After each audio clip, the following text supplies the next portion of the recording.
What if one simple shift in your thinking could unlock doors you never imagined possible?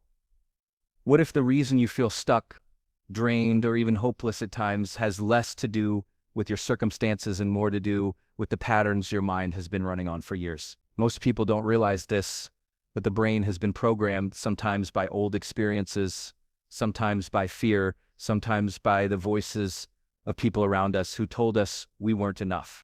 And those programs run on autopilot. You wake up with a thought you didn't choose, a doubt that appears out of nowhere, or a fear that whispers in the back of your mind.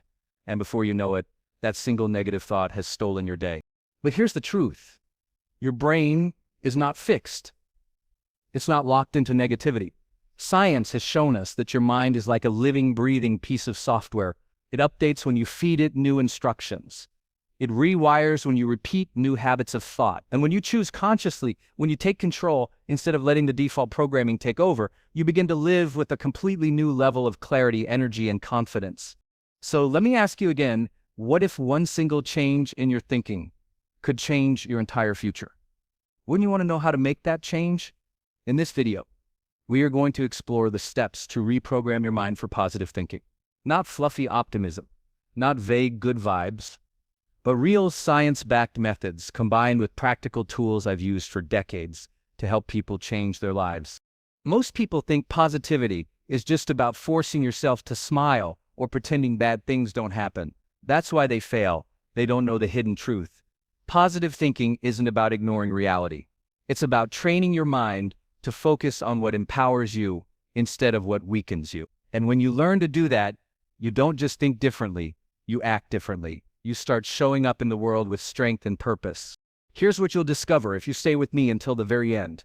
You'll learn why your mind defaults to negativity and why your brain actually prefers it. It's wired for survival, not happiness. You'll learn the hidden mechanism that psychologists call System 1 and System 2 thinking, and why this single discovery explains so much of the inner battle you've been fighting. You'll also learn the simple but powerful technique of asking yourself better questions.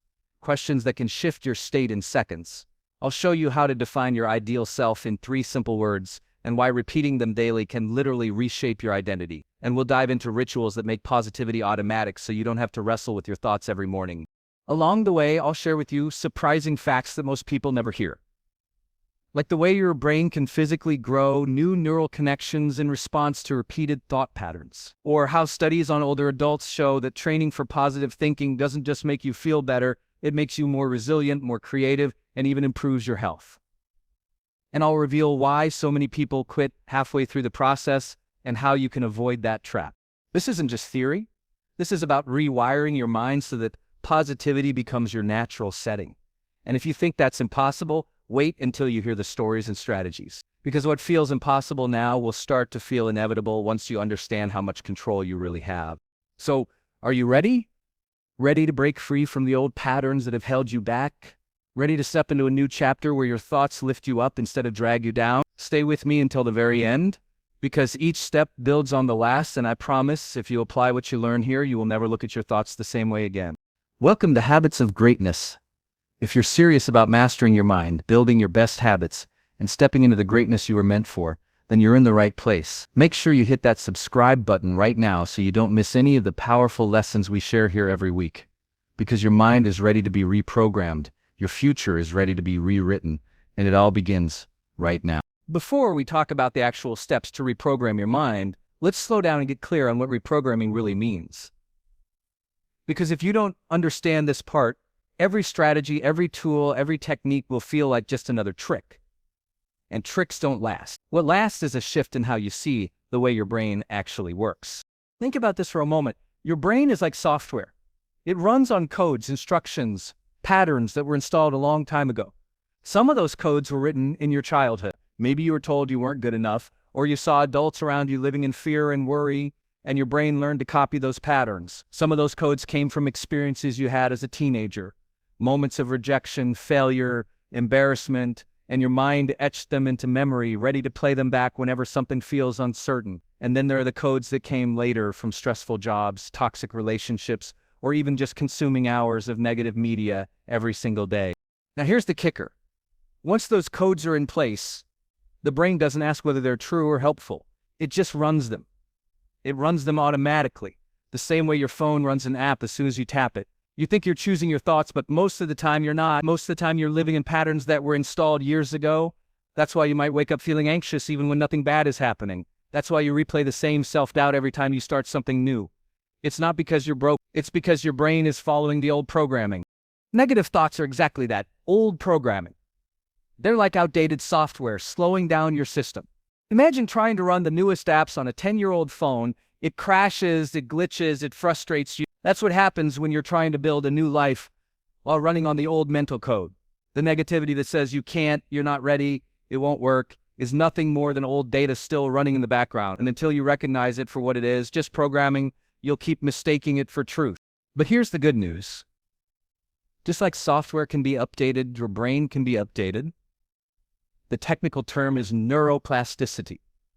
But all that really means is your brain can change. It rewires, it adapts, it forms new connections when you practice new patterns. Positive thinking isn't about pretending everything is perfect. It's about installing a new system, one that serves you, supports you, and strengthens you instead of weakening you. Think of it like this. Every thought you have is like a line of code. A negative thought might read, "If I fail, it means I'm not good enough." A positive, reprogrammed thought could read, "If I fail, it means I'm learning and growing." Do you see the difference? The event, the failure, doesn't change. What changes is the code that runs in your mind when the event happens. And that new code leads to new emotions, new actions, new results. This is why so many people stay stuck. They keep trying to change their lives by changing their actions, work harder, try different strategies, push themselves. But if the old programming is still running, the action eventually collapses under the weight of the thought behind it. That's why people quit diets, give up on dreams, or fall back into old habits. The code is stronger than the willpower. Until you change the program, the old loop will always run. Now let's dig a little deeper, because this is where it gets fascinating. Psychologists often talk about two systems of thought. System one is automatic. It's fast, emotional, unconscious. This is the system that runs when you catch yourself thinking, "I can't," before you even try. It's the system that's been programmed by years of repetition. System two, on the other hand, is deliberate. It's slower, conscious, logical. This is the part of you that can stop, reflect, and choose a new thought. When we talk about reprogramming your mind, what we're really doing is using system two, the conscious, deliberate part of you, to retrain system one. You're rewriting the code so that the automatic thoughts begin to serve you instead of sabotage you. And that doesn't happen overnight. Just like you don't install new software in one click, you don't replace years of negative programming with one pep talk. It takes repetition. It takes daily practice. But the exciting part is this. Once the new program is installed, once the brain has been rewired through repetition, positivity becomes automatic. You don't have to force it. You don't have to fake it. It just runs. Let me give you an example. Imagine someone who grew up in an environment where money was always scarce. Their old programming says there's never enough. Money is stressful. People like me can't get ahead. Every time they think about starting a business or saving for the future, that code runs. It creates fear, hesitation, self-sabotage, but when they begin to reprogram, they start introducing new thoughts. Opportunities are everywhere. I can learn the skills to create value. I am capable of growing my income. At first, those thoughts feel fake. The old program fights back. But with repetition, journaling, affirmations, conscious questions, the new code starts to stick. Over time, they stop freezing when they see a bill. They start making bold moves they never made before. The action changes because the programming changed. Or think about relationships. Maybe your old code says, "People always leave, I can't trust anyone." That program was written years ago, maybe from one painful experience. But if it keeps running, every new relationship suffers. Reprogramming in this case might look like, "I choose to believe love is possible. I am worthy of connection. Trust is something I can build."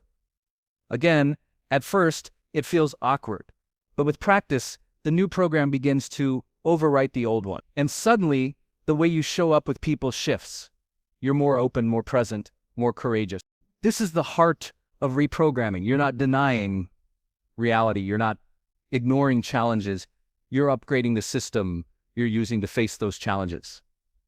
Negative thoughts are old coding that made sense once upon a time, but they don't serve you anymore. Positive thinking is not about blind optimism. It's about writing a new code that aligns with who you want to be and the life you want to live.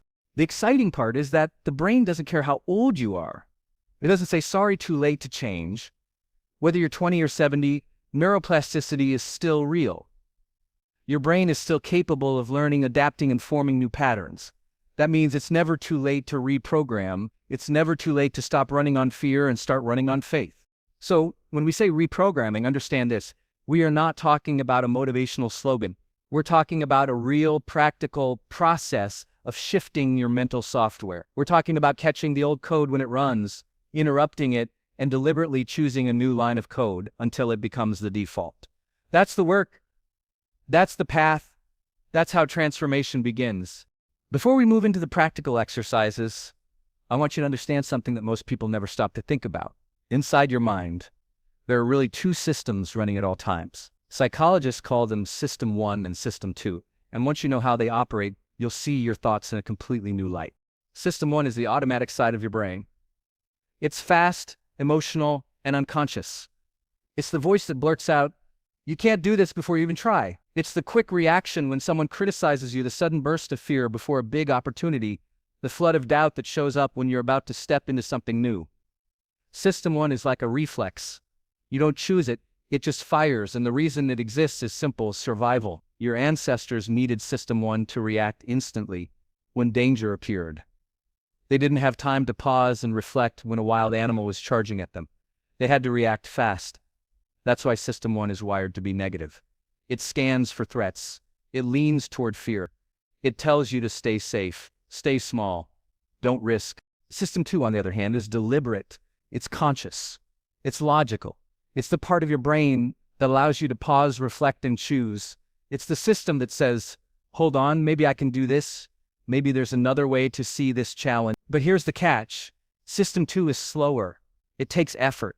It's not automatic. That's why most people live their entire lives in System 1, reacting, fearing, doubting, without ever realizing that they have another choice. This is where reprogramming comes in. You can't erase negative thoughts from System 1. They will always fire because that's how your brain is designed. But you can redirect them with conscious effort. You can train System 2 to interrupt and override System 1. And the more you practice, the faster and easier that redirection becomes, until eventually your automatic responses start to shift too. The first step is awareness. You cannot change a thought you don't notice. So awareness means catching the negative thought as soon as it arises. Imagine you're about to speak in front of a group, and instantly System 1 blurts out, "I'm going to mess this up." Most people don't even realize that thought happened. They just feel the anxiety in their body and assume it's the truth. But awareness says, wait a minute. I just had the thought that I'm going to mess this up. That pause, that noticing is powerful. It separates you from the thought. It reminds you that the thought is not who you are. It's just a program firing. Once you notice the thought, the second step is to interrupt the pattern. Because if you don't interrupt it, that one thought will multiply. "I'm going to mess this up" quickly becomes, "I always fail. People will laugh at me. I'll never succeed." That's a loop. And the longer it runs, the stronger it gets. So you must break it. How? By doing something simple and physical. You can literally say out loud, "Stop." You can take a deep breath, shifting your focus back to your body. You can stand up, move, stretch, or drink a glass of water. It doesn't matter how small the interruption is. What matters is that you break the loop before it spirals out of control.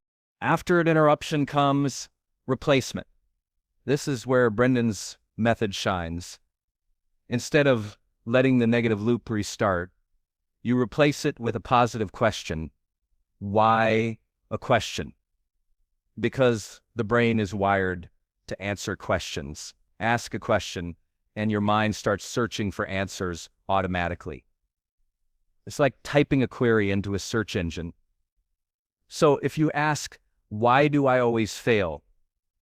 your brain will dig up every failure in your past. But if you ask, what can I be grateful for right now? Your brain will immediately scan your life for blessings. Do you see the shift? The question doesn't erase reality, but it redirects your focus. So when the negative loop starts, you ask questions like, what can I be grateful for right now? What's one thing I can do to move forward? These questions pull your mind out of fear and back into possibility. Gratitude lifts you emotionally. Action puts you back in control. You're no longer drowning in doubt. You're standing in choice. And the more you practice this, the faster your brain learns to switch tracks. But we're not done. Because the deepest level of reprogramming comes when you define your ideal self. This is where you get intentional about who you want to be. The exercise is simple but life-changing. Pick 3 words that describe your best self. Maybe for you it's confident, kind, focused. For someone else it might be creative, bold, compassionate. The words don't matter as much as the clarity they give you. Those 3 words become a compass for your identity. Every morning, repeat them to yourself. Throughout the day, set reminders on your phone or watch that flash those words on the screen. When you're about to make a decision, ask, am I being confident? Am I being kind? Am I being focused? These words guide your behavior, and over time, they rewire your identity. You're no longer reacting based on old programming. You're choosing based on your ideal self. Let's walk through an example. Imagine your old System 1 programming says, I'm shy. I don't speak up. That thought fires every time you're in a meeting. But your 3 words are confident, kind, focused. Awareness kicks in. You notice the thought, I'm shy. Interruption happens. You say, stop, take a deep breath, and ground yourself. Replacement comes in. You ask, what's one way I can add value right now? And then you check against your words. Confident, that means I raise my hand. Kind, that means I share with respect. Focused, that means I stay on the point. Suddenly, you're no longer the shy person hiding in the corner. You're living out your ideal self. That's reprogramming in action. The beauty of this process is that it compounds. The first time you do it, it feels awkward. The second time, it feels slightly easier. By the 10th time, it starts to become a habit. And eventually, System 1, the automatic side, starts to adopt the new programming. One day, instead of hearing, I can't do this, you'll hear, I've got this. Instead of, I'm not good enough, you'll hear, I can figure this out. That's when you know the code has been rewritten. So remember the flow, awareness, catch the thought, interruption, break the loop, replacement, ask a better question. Identity, define your ideal self, and live it daily. These steps may seem simple, but they are powerful. They are the bridge between the old programming that has kept you stuck and the new programming that will carry you forward. If you want positivity to stick, you can't just rely on a single moment of motivation. You need rituals, daily touch points that anchor you to the mindset you're trying to build. Because the truth is, your environment will constantly push you toward distraction, toward stress, toward negativity. Rituals are how you pull yourself back, how you train your brain to keep choosing the thoughts that empower you. Let's start with the morning. The way you begin the day sets the tone for everything that follows. If you wake up and immediately grab your phone, scroll through bad news, or dive into email, you're already programming your brain with stress and reaction. Instead, choose to start intentionally. Use affirmations or journaling as your first mental workout. Write down statements that align with your ideal self. I am confident, I am focused, I am kind, and repeat them out loud with energy. Or take 10 minutes to journal. What are your goals today? What are you excited about? What are 3 things you're grateful for? This isn't busy work. This is literally priming your brain to focus on possibility instead of problems. It's like tuning the instrument before you play. Then, when the day is in motion, you need a midday check-in. Around lunch, pause for a moment and ask yourself, what's going well right now? What can I appreciate in this moment? Gratitude is not just a nice feeling, it's a mental reset. It interrupts stress, it lowers cortisol, and it reminds you that even in the middle of challenges, there are always blessings you can focus on. This practice doesn't have to take long. You could write down 3 quick notes in your phone, or just say them silently to yourself. The key is consistency. That 1 minute of gratitude can shift the entire direction of your afternoon. Finally, there's the evening. Most people go to bed with stress swirling in their heads. They replay arguments, mistakes, unfinished tasks. That's how they program their subconscious before sleep. But you can choose a different pattern. End your day with reflection and visualization. Ask yourself, what did I do well today? What can I learn? Write it down, no matter how small. Then visualize tomorrow. See yourself walking through the day with confidence, handling challenges with ease, showing up as your best self. When you do this nightly, your brain begins to expect success. It starts rehearsing positivity while you sleep. Now let's talk about why these rituals work. It comes down to the science of neuroplasticity. Your brain isn't a fixed structure. It's constantly rewiring, forming new connections every time you repeat a thought or action. Think of it like carving a trail through the forest. The more you walk the same path, the clearer it becomes. That's what happens when you practice affirmations, gratitude, and visualization daily. You're carving new trails of positivity in your brain. Over time, those trails become the default. Instead of automatically going to fear or doubt, your brain starts to travel the path of confidence, gratitude, and hope. On a chemical level, positive thoughts release dopamine and serotonin, the feel-good neurotransmitters. They boost your mood, they lower stress hormones, they increase your energy. This isn't just psychology, it's biology. Your body responds to your thoughts. And when you repeat these rituals, you're creating a consistent chemical environment of optimism and calm. That's why you feel lighter, clearer, more capable after practicing them. And the research is clear. Studies show that training positive thinking actually increases resilience, life satisfaction, and even physical health. In older adults, structured positivity training has been shown to improve not just mood, but also cognitive function. This isn't wishful thinking, it's documented science. The brain adapts to the input it's given. Feed it negativity and it becomes reactive and fearful. Feed it positivity and it becomes resilient and creative. Of course, none of this means you'll never have negative thoughts again. Negative thoughts will return, it's normal. Your brain was built to detect problems, so you can't expect to eliminate negativity entirely. What matters is what you do when it shows up. The mistake most people make is judging themselves for being negative. They think, I should be more positive, why am I still thinking this way? That judgment only adds another layer of negativity. Instead, you have to treat negative thoughts as signals, not verdicts. Notice them, interrupt them, replace them. That's the cycle. Notice, interrupt, replace. If you fall off, you simply restart. There's no shame in it. The process is the practice. Handling setbacks is where most people quit, but setbacks are actually proof that you're doing the work. Every time you catch yourself in negativity and redirect, you're strengthening the new program. Think of it like lifting weights. The resistance is what builds the muscle. The negative thought is the resistance, and your choice to redirect is the repair. Every rep makes you stronger. Now let's zoom out to the bigger picture. Long-term momentum. Because positivity isn't built in a day, it's built in the small wins that accumulate over time.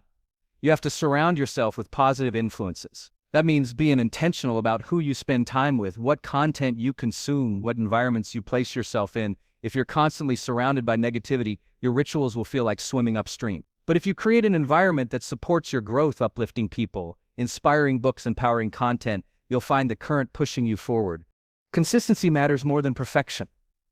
Don't aim to be positive 100% of the time. That's impossible. Aim to practice daily, even if it's imperfect. If you miss a morning ritual, do your gratitude check-in at lunch. If you forget to journal one night, visualize tomorrow in your mind as you fall asleep. What counts is not flawless execution, but the repeated choice to come back to the practice. Over time, these small wins compound. One affirmation in the morning doesn't change your life. But affirmations practice for a year rewire your self-image. One gratitude check-in won't erase stress. But gratitude practice daily builds resilience. One visualization won't make your dreams real, but repeated visualization focuses your energy and sharpens your actions. These are the seeds of transformation. Each small ritual plants a seed. With consistency, those seeds grow into a forest of positivity that becomes your new normal. So, understand this. Rituals are not chores. They're not boxes to tick. They are investments in your future self. They are the deliberate reprogramming of your brain, line by line, day by day. When you practice them, you're not just thinking positive, you're building a new operating system for your life. And when that system is in place, positivity isn't something you have to force. It's who you are. Here's the conclusion in Brendon Burchard's style. Faceless video ready. At the end of the day, everything we've talked about comes down to 4 simple but powerful steps: awareness, interrupt, replace, and reinforce. That's the framework. Notice the thought, stop the loop, choose a better focus, and repeat it until it becomes who you are. Because here's the truth. When you change your thinking, you don't just change a single moment. You change your entire life. Every decision, every relationship, every opportunity is shaped by the quality of your thoughts. And the power to direct those thoughts is in your hands. So if this message inspired you, don't keep it to yourself. Like this video, share it with someone who needs more positivity in their life, and make sure you subscribe to Habits of Greatness so you never miss the next step in your journey. Your future is waiting. It begins with one thought. Change your thinking, and you change everything.